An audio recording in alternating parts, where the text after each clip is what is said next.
This segment of the news is brought to you by Finance of America. For all your mortgage needs, call Amy Childress or Shannon Keller at 702-372-6607.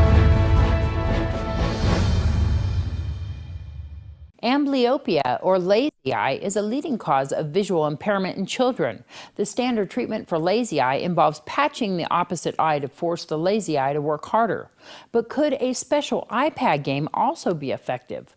A new study in JAMA Ophthalmology compared the treatment of amblyopia using a binocular game versus 2 hours of daily patching.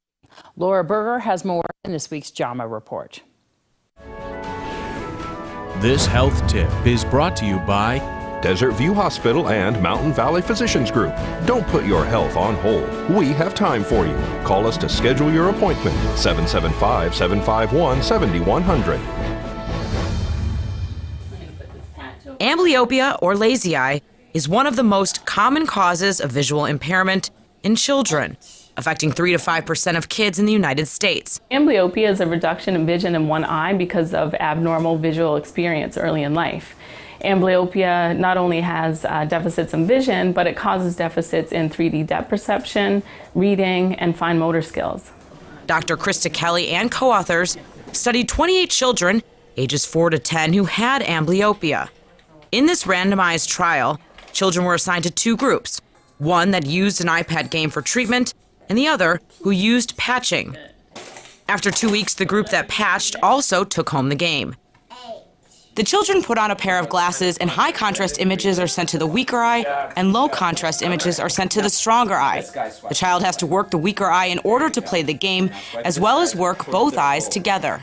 We found that at the 2-week visit, children who had the iPad game improved vision much more than children who patched. Both groups improved about 2 lines of vision on the letter chart. And about 40% of the children recovered normal vision. Dr. Kelly says this new game is a promising addition to existing treatments for lazy eye. She hopes more games, TV shows, and movies can be used as treatment in the future. So we want to be able to treat amblyopia early in life to be able to circumvent these deficits and hopefully allow the child to be able to develop and thrive academically and socially.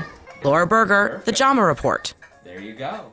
The study was conducted from February of 2015 to January of 2016. Gwen Ifill, the veteran journalist and newscaster who co-anchored PBS NewsHour, has died. The 61-year-old Ifill broke gender and racial barriers and became a role model for journalists across the country. She had been battling endometrial cancer while covering this year's presidential election. PBS said in a statement that she died today, surrounded by family and friends. She often said that her job was to bring light rather than heat to issues of importance to our society. Ifill, who worked at the Washington Post, the New York Times, and NBC News, became moderator of PBS's Washington Week in Review in 1999. She was tapped to be the co-anchor of the NewsHour in 2013. Ifill and co-anchor Judy Woodruff were the first women to jointly lead a national nightly news broadcast. Ifill also moderated the 2004 and 2008 vice presidential debates, as well as a 2016 Democratic primary debate. Pahrump Valley Fire and Rescue Services responded to reported smoke this afternoon at Pahrump Valley Auto Plaza. Pahrump Valley Fire and Rescue with Tower Ladder 1 and 2 engines, as well as an ambulance, were dispatched to Pahrump Valley Auto Plaza this afternoon for a report of smoke in the building. Upon arrival, they found no smoke, but they did find that a smoke alarm had malfunctioned. There was no evacuations. They did reset the alarm. This is Deanna O'Donnell for News 46. News 46 will return in just a moment.